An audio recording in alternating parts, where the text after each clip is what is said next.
Hi everyone. ಆವಾಗವಾಗ back pain ಬರ್ತಾ ಇದೆಯಾ? ಇದಕ್ಕೆ ಗ್ಯಾಸ್ಟ್ರಿಕ್ ಏನಾದರೂ ಕಾರಣ ಇರ್ಬೋದಾ? ಇದಕ್ಕೆಲ್ಲ ಯಾವುದೂ ಮೆಡಿಸಿನ್ ಇಲ್ದಲೆ, ಯಾವುದೂ ಸೈಡ್ ಎಫೆಕ್ಟ್ಸ್ ಇಲ್ದಲೆ ಏನಾದರೂ ಮನೆಯಲ್ಲೇ ಮಾಡುವಂಥ ರೆಮಿಡಿ ಇದ್ದಿದ್ರೆ ಚೆನ್ನಾಗಿರ್ತಿತ್ತಲ್ವ?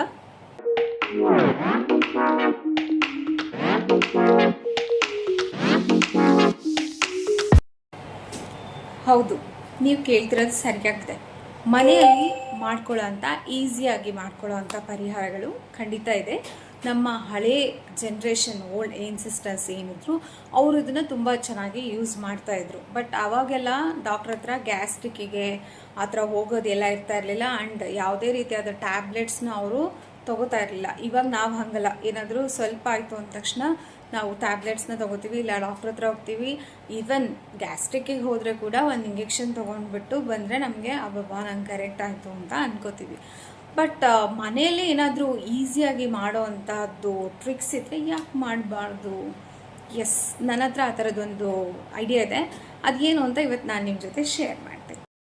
ಗೈಸ್, ಇವತ್ತು ನಾನು ತೋರಿಸ್ತಾ ಇರೋವಂಥ ಹೋಮ್ ರೆಮಿಡಿ ಈ ಗ್ಯಾಸ್ಟ್ರಿಕ್ ಸಮಸ್ಯೆಗೆ ಅದ್ರ ಹೆಸರು ಏನು ಅಂತಂದರೆ ಉಸಿರು ಬುರುಡೆ. ಇದನ್ನು ಯಾಕೆ ಉಸಿರು ಬುರುಡೆ ಅಂತ ಕರೆದ್ರು ಅಂತ ಹೇಳಿ ನೀವು ವಿಡಿಯೋ ನೋಡಿದಾಗ ಖಂಡಿತ ನಿಮಗೆ ಗೊತ್ತಾಗತ್ತೆ. ಈ ವಿಡಿಯೋದಲ್ಲಿ ನಾನು ಹೇಳಿರೋ ಹಾಗೆ, ಪ್ರೀವಿಯಸ್ ಹೇಳಿರೋ ಹಾಗೆ, ಏನಾದರೂ ನಿಮಗೆ ಗ್ಯಾಸ್ಟ್ರಿಕ್ಕಿಂದ ಆಗಿದ್ರೆ ಸ್ವಲ್ಪ ಜನ ಯೂಸ್ ಮಾಡ್ತಾರೆ. ನನಗೆ ಇಲ್ಲಿ ಉಸಿರು ಇಟ್ಕೋತಾ ಇದೆ ಅಂತ.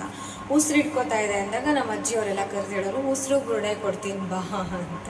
ಉಸಿರು ಬುರುಡೆ ಕೊಡೋದು ಹೇಗೆ ನೆಕ್ಸ್ಟ್ ವಿಡಿಯೋದಲ್ಲಿ ನೋಡೋಣ. ಆದರೆ ಇದರಿಂದ ನಿಮ್ಗೆ ಏನಾದರೂ ಯೂಸ್ ಆದರೆ ನನಗೆ ಮರೀದಿರ ಕಾಮೆಂಟ್ ಮುಖಾಂತರ ನಂಗೆ ತಿಳಿಸ್ಬೇಕು, ಓಕೆನಾ? ಇದರಲ್ಲಿ ಏನೂ ಆಗಿಲ್ಲ ಅಂದ ಪಕ್ಷದಲ್ಲಿ 100% ನಿಮಗೆ ಸೈಡ್ ಎಫೆಕ್ಟ್ಸ್ ಆಗಲ್ಲ. ಅದನ್ನು ಕೂಡ ನೀವು ನನಗೆ ಕಾಮೆಂಟ್ ಮುಖಾಂತರ ತಿಳಿಸಿ. ಇಷ್ಟು ದಿವಸ ನಾವು ಎಲ್ಲ ನಮ್ಮ ಮನೆಯಲ್ಲಿ ಟ್ರೈ ಮಾಡಿದ್ದೀವಿ, ಎಲ್ಲರಿಗೂ ವರ್ಕ್ ಆಗಿದೆ. ನೀವು ಕೂಡ ಟ್ರೈ ಮಾಡಿ. ಯಾವುದೇ ರೀತಿ ಟ್ಯಾಬ್ಲೆಟ್ಸ್ ಇಲ್ದಲೆ, ಡಾಕ್ಟ್ರ್ ಹತ್ರ ಹೋಗ್ದಲೆ ಈಸಿಯಾಗಿ ಮನೆಯಲ್ಲೇ ಈ ಥರ ಒಂದು ಸೊಲ್ಯೂಷನ್ ಇದೆ ಅಂತಂದರೆ ಯಾಕೆ ಟ್ರೈ ಮಾಡಬಾರ್ದು ಅಲ್ವಾ? ಎಸ್, ಮಾಡಿ ಬನ್ನಿ. ಹೇಗೆ ಅದನ್ನು ಮಾಡೋದು ಅಂತ ಈಗ ನೋಡೋಣ. ಇದಕ್ಕೆ ಬೇಕಾಗಿರೋಂಥ ವಸ್ತುಗಳು: ಒಂದು ದೀಪ, ಸ್ವಲ್ಪ ಹತ್ತಿ, ಒಂದು ಮ್ಯಾಚ್ ಬಾಕ್ಸು, ಬೆಂಕಿಪಟ್ಟಣ ಮತ್ತು ಸ್ವಲ್ಪ ಎಣ್ಣೆ, ಯಾವುದಾದ್ರೂ ಆಗಿರ್ಬೋದು ಎಣ್ಣೆ, ಓಕೆನಾ? ಇದಿಷ್ಟು ರೆಡಿ ಇಟ್ಕೊಂಡು ಒಂದು ಸ್ಟೀಲ್ ಲೋಟ ತೊಗೊಳ್ಳಿ.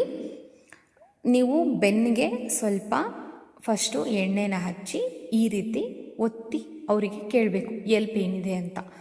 ಅವರಿಗೆ ಸೆಂಟ್ರಲ್ಲೋ ಎಲ್ಲೋ ಪೇನ್ ಇರುತ್ತೆ, ಅಲ್ಲಿಗೆ ಆ ದೀಪದ ಹತ್ರ ಆ ಕಾಟನಿಗೆ ಬೆಂಕಿ ತಗಲಿಸಿ ಆ ಲೋಟದೊಳಗೆ ಹಾಕಿದ ತಕ್ಷಣವೇ ಆ ಜಾಗಕ್ಕೆ ಇಟ್ಟರೆ ಅದೇನಾಗುತ್ತೆ, ಸ್ವಲ್ಪ ಟೈಟಾಗಿ ಅಲ್ಲಿ ಏರ್ ಲಾಕ್ ಆಗುತ್ತೆ.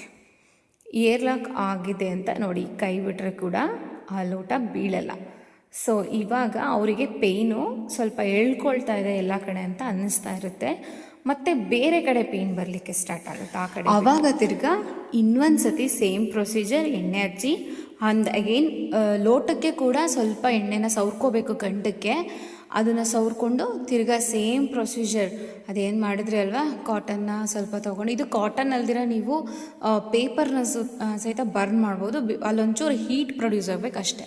ಈಗ ಗೊತ್ತಾಯ್ತಲ್ಲ ಫ್ರೆಂಡ್ಸ್, ಯಾಕೆ ಇದಕ್ಕೆ ಉಸಿರು ಬುರುಡೆ ಅಂತ ಅಂತಾರೆ ಅಂತ. ನೀವು ಇದನ್ನು ಒಂದು ಸತಿ ಈ ಥರ ಇಟ್ಟು ಹಿಡ್ಕೊಂಟ ಅಂತ ಜಸ್ಟ್ ಒಂದು ಚೆಕ್ ಮಾಡಿ ನೋಡ್ಕೊಂಬಂದ್ರಲ್ಲ ಫ್ರೆಂಡ್ಸ್, ಇದನ್ನು ನೀವು ನಿಮ್ಮ ಮನೆಯಲ್ಲಿ ಟ್ರೈ ಮಾಡಿ.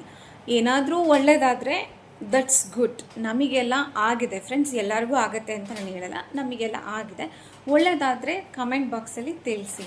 ಅಕಸ್ಮಾತ್ ನಿಮ್ಗೆ ಅದರಿಂದ ಏನು ಯೂಸ್ ಆಗಿಲ್ಲ ಅಂತಂದರೆ ಸೈಡ್ ಎಫೆಕ್ಟ್ಸ್ ಅಂತೂ 100% ಆಗಲ್ಲ. ನೀವು ನಿಮ್ಮ ಡಾಕ್ಟರ್ನ ಭೇಟಿ ಮಾಡಿ. Thanks for watching. Subscribe my channel. Thank you. Bye bye.